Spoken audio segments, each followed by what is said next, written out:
Digital adventurers, I would like to welcome you all to part one of my interview with award-winning game designer Jennell Jaquays, together with my co-hosts Kelsey Dionne from the Arcane Library and Darcy Perry from Star Hat Miniatures. Let's dive right in. I am DM Wyvern, and I could not be more excited to have the three people on this interview today. We are here to interview an incredible designer. How do I pronounce your last name, Jennell? Well, you got the first name right, so that's a start. Yeah. It's Jaquays. Jaquays. I'm so glad I did not try to dive into that myself. Because I mean, I only recently found out why people were pronouncing it Jaquays. Jaquays. I mean, well, it's Jaquays. The origin is somewhere in Belgium at some point. It may have been spelled Jacqueus when my ancestors came over here before the Revolutionary War. But I found out that you're supposed to pronounce the word quay, as I call it quay, as key. Yeah. So the Florida Keys. Yeah. Yeah. Original spelling would have been Quays. Interesting. This makes so much sense to me. Apparently, it's British. So, Jennell Jaquays is a legendary designer for both tabletop role-playing games and video games and art. I mean, it just goes on and on and on. And I'm very excited to have both Jennell here, and we also have two other incredibly special guests from the Arcane Library itself. We have the High Arcanist, Kelsey Dionne, who's joining us from the Arcane Library. Kelsey, thank you so much for your time today. Thank you so much for having me. This is super exciting. And all the way from beautiful New Zealand, we have the Duckmaster himself, the star of the miniature show, Darcy Perry from Star Hat Miniatures. Well, kia ora. Great to be here. Great to be here. Duckmaster. Oh my goodness. Do you know that's gonna stick. That's gonna stick. Oh dear. So let's get this started. Jennell, how did this happen to you? How did you end up in this incredible career of yours? How did you discover the tabletop role-playing hobby for yourself? Everyone has an origin story, and we're interested to hear yours. Well, there was this radioactive duck. No, I grew up with my dad being a hobbyist. He was a serial hobbyist. So I got exposed to model railroading. I got in the late 50s, I got exposed to slot car racing in the early 60s, model rocketry when I was a young teen. And then he eventually got into wood carving and woodworking. But so I have this creative heritage that has always kind of been with me. And I loved doing my own art and making things, particularly making my own toys when I was growing up. So I have this history coming up. I have I still have action figures that I made when I was like 13, 14 years old that were from DC Comics' New Gods. I have them in my display cabinet. I converted plastic figures to represent the comic book characters. I had done something similar with Marvel's X-Men in the late 60s. So I have this history. And then science fiction writing. Science fiction, I grew up reading that. I grew up reading comic books. Comic book collecting was kind of my big thing up through high school and even through college. But around 10th grade, I discovered this book called The Lord of the Rings. And it was almost life-changing. So I get to start reading the book, and then I came and found The Hobbit and realized it was a prequel. And so I started getting steeped into this fantasy. And this is 1972, 1973. No, let me go back. 1971, it was before I moved to Michigan. So I was in like 10th grade, and I'm getting steeped in this fantasy and looking for more. And about all I can find is Robert Howard's Conan, Edgar Rice Burroughs's vast plethora of pulp fantasy, which the Jupiter series, the Mars series, the Venus series, Pellucidar, Tarzan. These were all early influences for me, but particularly the Conan books. I was reading those in high school. So I get into college and I'm steeped in fantasy and looking for more. And anyone who knows the history of fantasy publishing, there was this renaissance that occurred around the early to mid 70s when Ballantine started publishing the Tolkien calendar with the art by the brothers Hildebrand. Suddenly everybody was starting to start publishing fantasy. And so there was this heap of stuff just coming and saturating my life because I was starting to read that and the comic books. And then I'm working at the college radio station. I was a second-year student in college, and my brother calls me up while I'm working an evening shift on spinning records and running the programming, and reads me these articles from this magazine that he had just gotten. Now, one of the things you have to understand about my brother, while I have a career in game development and design, he is the gamer. So he was playing board games, mostly Avalon Hill and then SPI, and he had subscribed to the Avalon Hill's magazine called The General. And because he was on their mailing list, a company in Texas here down in Austin called Metagaming Concepts at the time sent him a copy of their latest magazine, which was The Space Gamer, issue number 2. I still have it. And in it was a review of 2 reviews, actually. They're very short, of this game called Dungeons and Dragons. And he read me those reviews over the phone while I was working that evening. And it was kind of like you look at your life and you can look back and you say, this is the point at which my life changed. For some of us, it's the start of a relationship, or it's this awareness of who you are as a person, whether it's a sudden epiphany about your gender or a sudden epiphany about your attraction. But for me, this was where I realized that this was something I've been looking for all my life, an ability to have structure imposed upon the fantasy play that I'd already been doing as a child. Because my brother and I grew up building our own fantasy worlds out of blocks, plastic figures, 12-inch action figures. I mean, I still have the little plastic figures that were my avatars for when we played with plastic animals as our characters. One's a little jaguar figure and the other's a little green kitten.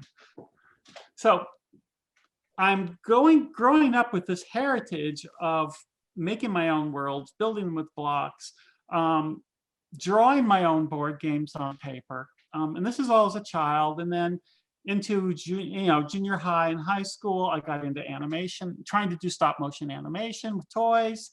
So I have this history of wanting to build and make worlds.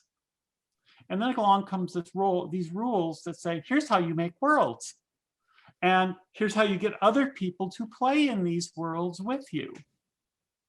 And for me, it was like, wow, this is what I said, literally what I've been looking for all my life. And so within a couple of days, I ordered the game rules from Metagaming, because they weren't their rules, they sold them. And then I waited. And then I waited some more, and then around a month later, I got a copy of Greyhawk. Not the D&D rules, but the Greyhawk supplement. And this was my first perspective. I think it may have come with chainmail as well. I also had chainmail, but this was my perspective on what the game was. And then I went away on a college trip my brother ordered Tunnels and Trolls, one of the first issues of Tunnels and Trolls. This is, again, 1975. And the first actual role-playing game session that I ran in was a Tunnels and Trolls adventure that my brother had set up over Christmas. And then I went away on a college trip for a month in Europe. And while I was gone, I didn't have access to those rules because they hadn't arrived yet. And my friends got a hold of them while I was gone and started messing around with them. And then I come back finally and discover that my game rules had arrived and my friends had been playing with them. So we start slowly starting to get into designing our own game adventures and dungeons. And there was like 3 or 4 of us at college. This was college. It was now 1976, early. And we started playing the games and doing it wrong, of course, because that's what you do when you don't have anyone there to model it for you. And we just started having fun. And then a couple of months later, we started thinking, we really can't find, we're out in the middle of the, we're not really out in the boonies. We were in southern Michigan and going to a Christian college. And it was in a suburb of another small town. So there was nothing available for us. We barely even had comic book stores in town. They were just bookstores with comic racks. And so we started heading up into other college towns like University of Michigan, Michigan State University, and finding game stores up there. And we finally started finding this culture of game development. And one of the things we were finding was there really wasn't much out there that was available in our local stores. Now, we were wrong, because there was already a rich, they call them amateur press associations. So you had Alarms and Excursions being published by Lee Gold and her husband, and Troll Crusher in England. And there was one other one in the US, another big one that is slipping my mind. But these were just where today they would basically be web page forums. Except back then you submitted something to print and it was a month and a half before you saw anyone read, it was a month before anyone read what you had written, and another month or more before you could respond. So it was this slow motion conversation going on between fans that had started with other games like Diplomacy. And that's kind of the situation where I started finding myself in, but no one was really making definitive material for the games. You had the supplements coming out from TSR. So I said, hey, we don't see this out there. Why don't we make our own D&D magazine? And I was in communication with some of the people at TSR already by that point, because I wanted to I was submitting artwork already to the fantasy, not the fantasy trip, Space Gamer, and they were already starting to publish my work. Literally just quick sketches that I dashed off, and the phrase used to be thrown over the transom. It was the old idea of when publishers were in big buildings in New York and people would slip an envelope with content in it over the transom, which was a window above the door. So they would, you have instead of it being slipped under the door, it would go over the transom. But so you just sending stuff off into the void and hoping people published it and maybe gave you literally a few cents for publishing it. But you got double that for as store credit. So I've started already publishing by this point, and I said, well, why don't we make our own magazine? And so we wrote TSR, and I said, okay, if we make a D&D fanzine and we call it The Dungeoneer, is that okay? Are we stepping on any of your trademarks? Well, this was a lot looser, and I got letters back, I think from Tim Kask. I still have copies of the letters. The actual letters have been sold. But I said, so we got permission to do it. And I had the experience to do pre-press at that point, having done the setup for the school's newspaper, the student newspaper. So I did all the pre-press for that. And my friends and I, we started a group we called the Fantastic Dungeoning Society. Now, what's there's a little bit of humor in that, is that the initials of it were the FDS, which, if you're familiar at all with the culture of the 1970s, FDS was also a brand of a feminine hygiene spray. So That's good. Oh, that's funny. I love the name of your gaming group. I think that's something that needs to come back. I think gaming groups need to name themselves. Oh, That is true. I think some still do. Some still do. I can talk about that a little bit later when we talk. One of your topics is about the one of my future things I'm working on publishing. So, but that's how we started. And my friend Mark Hendricks and I, we put together most of the first content. He wrote some fiction. I wrote game articles. And then we did this crazy thing that no one else we could see was doing at the time. I wrote a small adventure, completely worked out, statted rooms, maps, and put it in the magazine. And it was about 2 to 4 pages, something like that. And then that summer, I scraped up a couple $100 and we printed like 200 some copies of the magazine. Well, we had no idea what we were going to do with it at that point, other than we wanted somebody to buy copies. So we scraped through the Apazines, the Amateur Press Associations, bought a few other gaming magazines. We're mostly focused for wargaming and miniatures. And we scraped addresses and names out of those, put together a mailing list, and we sent off 100 free copies. That was our first marketing and advertising for the magazine. How much is a copy, original copy, worth today? Because I know if you go further back, far back into the hobby, some of those early products are now worth thousands of dollars. I doubt mine are worth that much. Maybe I don't follow the collector's market really. But I know that the collectors have graded them and they're very aware of reprints and things like that. So I honestly don't know. I just have a few copies that remain to me, and to me they're priceless. So that's all I can say on the pricing. And then of course, they are going to become available in a certain format fairly soon. So the adventure that you wrote for that initial run of the Dungeoneer, did it have a title? Do you recall the title? it was called Fachelrak's Tomb. Yes. F''CHELRAK''S.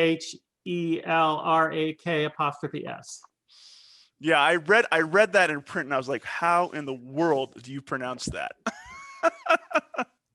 Was that inspired from Lovecraft, the title of your first adventure? Well, no, I would have read Lovecraft by that point, but I don't think so. I don't know. I pulled the name out of my spices. Well, it's an incredible name. These were really early days, and there were obviously you didn't come from the initial Wisconsin group. You were doing your own thing. What did you use as a template to put together that first adventure? What sources did you draw from for Adventure Zero in your career? Well, for this one, this was actually a side quest on a part of one of my own game maps for one of my own dungeons. So we were looking for something that I could package and just drop in. And this was a side quest off of one of the dungeons I'd already made. As far as how it should be structured, I think we may have looked at what was in Blackmore, the Blackmore supplement, because that's the closest we had seen at that point to a published dungeon. Now, from what I understand, I've always believed that I believed I was one of the first to do this. I was actually later on I learned that I was probably the second. And then more recently, I learned that the guys over in the UK, who later ended up creating Games Workshop, had published a dungeon as part of an advertisement. So it was just a partial dungeon, but it was in a magazine as well. So I went from second place down to third recently. Now, what people will tell you is it is the only one of the adventures that is still playable.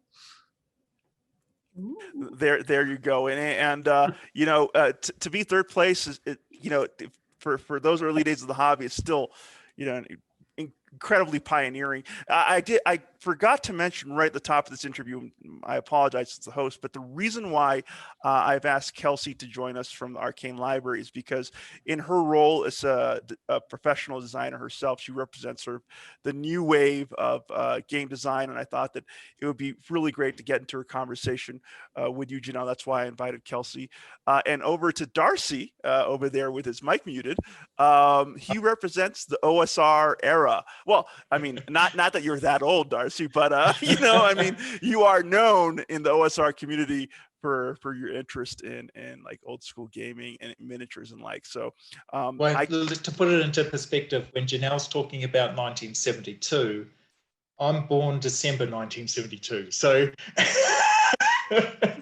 so I'm getting I'm all done. of that. but that's the exciting thing is in the 70s, this is happening while I'm a child. While I'm a child, I'm listening to a special radio station called was a Space Station Z, and Space Station Z would play things like Flash Gordon, the series.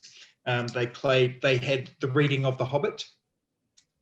Space Station Z was for children, and of course the 70s is alive with the science fantasy. And yes, there was all of these books coming back into print, and there were books like the Fafhrd and the Grey Mouser, the Adventures in New Hong, and this sort of Fritz Lieber. Yeah, so there's the whole range of new fantasy being written, but there's also like Conan's popped up, and Cthulhu raises his head. You know, there's a whole lot of stuff that really wasn't. I suppose it wasn't as big in the.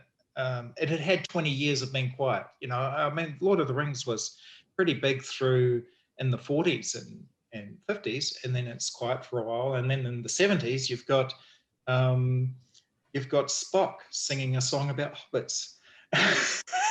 Yes. So it became part of the popular culture. And as a child, I remember when I went to the library, well, we would have religious instruction in our school. And if your parents didn't want you to go to the hall with everyone else to hear about Jesus, you went to the library with a small collection of other children who were ostracized. and in the library was this, you mentioned Games Workshop, Ian Livingstone and the other Steve Jackson had been writing these fighting fantasy books, and they were in the library, and they were new. I mean, these were new. And fighting fantasy was what Tunnels and Trolls had already been doing, you know, solo adventure, but it was in a game book format. Mm-hmm. And if you'd never ever played D&D, which was about to hit me, this was my first experience. So yeah, you've invited me along as the OSR sort of crowd. However, I still feel very, very young at heart because all of this takes me back to being a kid, and that excitement of seeing Conan for the first time, you know, the movie with Arnie in it, and just that 8 or 9-year-old going, wow, this is awesome. This is just fantastic. And I, you know, it's only later in life I watched and went, oh, maybe I shouldn't have been watching this as a kid. There's a whole lot of stuff I just went straight over. You know, it's so interesting just hearing, you know, about your days of discovering the hobby, Jennell, and you too, Darcy. I mean, one question that I had in the back of my mind while I was listening to you both is, why did Dungeons and Dragons and tabletop role playing succeed as well as it did in North America? Because you know that's where the hobby really took off, and it went global very quickly, as you know, Darcy can attest. You know, in New Zealand discovering it, but you know, what about the market in North America? Why was it primed for this kind of a product? And it just goes to show the importance of a genre of literature that essentially painted these fantastic worlds and characters and monsters and situations that sort of set the stage for people wanting to eventually participate in them in sort of improvised stories through the tabletop hobby. Well, I think I touched on it earlier, was that as D&D was starting to come about, we were also seeing something parallel in book publishing, with a resurgence of fantasy fiction. First with the Lord of the Rings, and then you started getting other authors coming in and seeing reprints of, as Darcy mentioned, the pulp era fiction. We started rediscovering Fritz Leiber. We just rediscovering Burroughs and what's his face? Whatever, the Cthulhu guy. Lovecraft. And the Elric stories, and that whole Michael Moorcock's work. I mean, these were already more popular over in the UK, and they had come over here, and I started digging through my used bookstores, slowly finding individual copies of older paperback books that had them in it. And at this point, again, I actually discovered the Science Fiction Book Club. So that was starting to feed my interest in both science fiction and fantasy, as they were starting to collect books. The Thomas Covenant books, that's how I read them, was through their bookstore, through the Science Fiction Book Club copies. So you had this culture starting to build up. We had a strong comic culture here. We had a strong science fiction fandom here already, and those were all the same people. And the gaming started as, I'm going to say, almost like an underground on college campuses. That's where it really was born, and it transferred virally between other college students. It started penetrating into this kind of isolated hobby of tabletop war gamers, and all of a sudden these cultures started merging in the science fiction conventions, which became game conventions, and these started kind of cross-pollinating each other, is the best way I can see it, until the fantasy stuff started taking over, which, as I remember back in the day, the hardcore wargamers were kind of upset with that. It's so interesting because wargaming is two people trying to beat each other, right? You have side A and side B. But here comes Dungeons and Dragons, and everyone is working together, including the game master, in a way. Oh, you're talking about your groups. True. Point taken. Spoken like a true OSR gamer. We had to make sure that when we played, we had places away from the playing area, so that the DM could go over and talk about everyone's independent actions. And yeah, that was fun. Kelsey, you've been pretty quiet so far. Jennell was talking about how she found her way into the hobby, as a young person. What was it like for you? I mean, how did you discover the tabletop hobby as a designer yourself? Well, this has been so interesting to listen to. I'm just absorbing everything like a sponge, because even though I'm maybe a generation or two later into the industry, I think I had a really similar beginning from the both of you. So D&D was already entrenched and existed when I was starting to become aware of the game, but I started with fantasy fiction first. And reading The Hobbit and Wizard of Earthsea and Dragon Riders of Pern and Conan stories. And that was really how I got my start into fantasy. And I was lucky enough that my mom's an English teacher and she knew the librarian really well at her school, whose kids played D&D. So my mom went up to her friend one day and said, is there anything you think my daughter might like? She's just devouring fantasy books. And my mom came home that night with a borrowed box set. So that's how I got into D&D. It was just an extrapolation of fantasy literature. And I think that was my turning point, like Jennell said, where I had no idea how big of an impact that moment would have on my life. But since then, I've spent a continuous journey deeper into the gaming industry the rest of my life, So, yeah. The Dungeoneer ran for six episodes, correct, Jennell? We had with me as a publisher, editor and publisher, it ran for 6 issues. I sold it at the end of 1978. No, not 78, 77, because I had one semester of college left, and I had a lot of things I needed to do, and already I had to let slip things like my work at the radio station, dating relationships, anything, even gaming. So it was a struggle to get that last issue out by Christmas 1977. By that point, I'd already arranged and arranged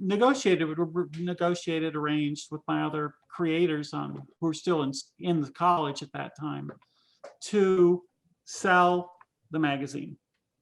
And I found someone through a friend who was interested in picking it up. And then he published 2 more issues of it on his own. So issues 7 and 8 were his. And then he went to Judges Guild. And they were particularly attracted to him in the sense that he had a typesetting machine, an IBM typesetting machine.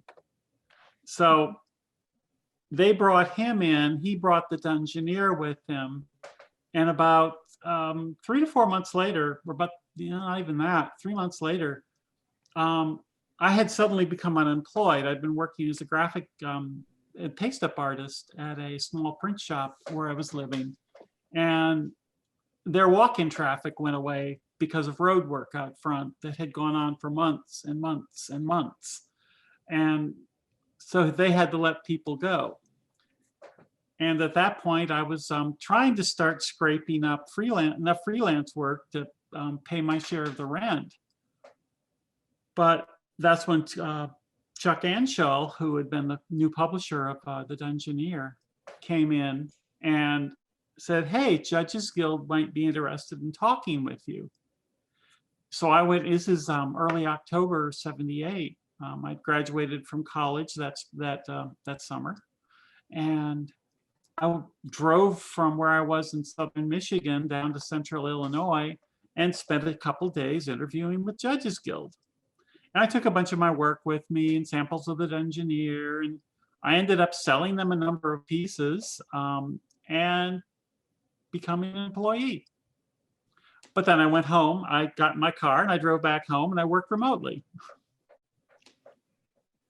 And the Dungeoneer continued later that fall. I think, I'm not certain the exact time frame anymore, but later that fall into the winter, but published by Judges Guild, starting with issue 9, and then in a 8.5 by 11 format with a color cover. It just seems so action-packed, like that period in life. I mean, just what were you not doing? You were doing your radio. You were doing the school newspaper. You were doing a fanzine for role-playing games. You were taking your studies. You were interviewing for jobs. You were doing jobs. I mean, I can't imagine where you found time to, sleep in that schedule. That is literally to spend all my entire life. So I don't know. You're just constantly busy. It's great too to hear, because I've worked in the print industry. I worked in the print industry in the 90s. And when you're talking about doing paste up and you're talking about, these were some of the things I'd do at a university paper. still when they were going to a standard printer, but you're talking about technology that was essentially replaced. and you've worked in the computer industry as well. And, the rapid advancement in computer gaming, computers were getting better because they had to keep up with the insatiable gamers out there that wanted the latest graphics and the latest sound. And there's something really special when you're talking about making these magazines. It's all very hands-on. It's not like now you sit at a computer and people will like email stuff and they'll send stuff through Dropbox or whatever. There's a lot of technology now that you can do everything on your phone and be in publishing, and essentially you're not doing stuff with your hands at all, apart from typing maybe. It's a different time. It's a very exciting time because essentially you were creating worlds by hand and drawing by hand and actually pasting stuff to a page to lay it out. That was our life. And our typesetting was done using just a regular electric typewriter that had a film ribbon in it. We'd go through and to set I like justified type. So, which means the right and left edges are even to the margin. So we would go through and first we would type out the article and you would edit it, then you would type it again. And we would go through with a red pencil and mark where we could add in a space between two words. So that when you were done, it went all the way over to the right edge. The sentence went over the right edge. And then we would finally retype it on this film ribbon typewriter, which was 12 point. This mattered back then. You had pica and a lead. So my personal typewriter was a pica with a cloth ribbon. My roommate's typewriter was an elite, which means 12 characters per inch. And he had the film ribbon. So we'd retype it on those film ribbons, add in the extra spaces so that each line went all the way over to the edge.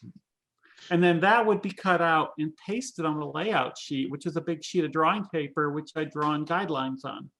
So the actual magazine was produced about at least 1.5 times as large, maybe twice up from the final size of the paper, of the digest size of the magazine. And this is amazing. That might not excite everyone, but it is. No, it's for me, it's geek stuff. I know, but I'm thinking, oh my, what was your first computer you were working on? My first computer that I actually owned was an Exidy Sorcerer. It was Exidy was a video game company. That's what they were known for in the 70s, late 70s, going into the 80s. I got it in the fall of 1980. So 1980, yeah, it was late 1980 because I was working on this big book project, and at this point I really realized I needed a word processor, and I could not afford an Apple. So it was like the Apple II was out at that time, and I could not afford that. So this was a little bit cheaper, and I could afford to get it a small black and white monitor and a dot matrix printer. That was the important part. I could have afforded the Apple computer, but I would not have had a printer and a monitor. Those were the relative prices. So I upgraded this computer when I bought it, so it would have a full 48K of RAM. That is an incredible amount of RAM. It was bleeding edge. Ooh, 48K. No, but Darcy, your question about the magazine was well put, because a lot of people today might not be able to appreciate what it was like creating a magazine when Jennell was going to college. So thank you for fielding that question. So here you are working remotely for Judges Guild from your home in Texas, and it was around this period. Well, actually, I was in Michigan. Excuse me, Michigan. Yeah, Texas is where I have ended up now, but but back then you were based up in Michigan. Yeah, that's where that's my family's at. Got you. So there you are in Michigan, and it's during this you have a very long bibliography of work. So it covers a range of genres, tabletop and computer games. But it was around this period of time that you're often accredited for two incredibly important tabletop adventures. One of which I have right over here, a reprint from Goodman Games of The Dark Tower. And Caverns of Thracia. Caverns of Thracia. That's correct. Which I have here in the original. Perfect. A life-changing adventure. I actually, just to cut in, I studied Caverns of Thracia like a textbook when I was absorbing game design, and I just released an adventure that was 100% inspired by the multi-level design that you did in Caverns of Thracia, and I could ask you hours worth of questions about that particular adventure, but I just think it has to be said that it's so, I mean, you pioneered the idea of a living dungeon that wasn't really just a fun house. It was a real environment that was, you could fall down a pit and wind up somewhere that seemed contiguous with what was above. And I'm so curious did you develop that concept kind of, how did that come about? Because now we have the internet and so many people talking about game design and theory, and you can't throw a stone without hitting some ideas for cool dungeon design, but you were pioneering it back then. And what was your environment that helped you come up with that approach? I would also add that people are constantly blogging about your game design approach. The most cited, the most cited Alexandrian article of all time is about you. I don't know on that one. I mean, the idea that someone was able to look back at my work and find a design philosophy kind of floors me. Because probably the clarification is I was an art student, steeped in, and I'm not a commercial art student, but a fine art student. I have a BA in art, not a BFA, but I was really into things like the architecture, especially ancient architecture. I was mentioned that I had been on a trip overseas. Well, it was an art trip to go visit famous places in Europe for a month. So I was experiencing all these museums and cathedrals in London and Paris and Milan and Florence and Rome. So I had all this, just steeped for a month in this rich European tradition. I know there's a lot of people who are going to be hearing this. Well, I just say, I just grew up in that. What are you talking about? But it made a thing in it. So one of the things I really liked bringing into my work was the idea of real architecture, real spaces, and then spaces that had evolved through time.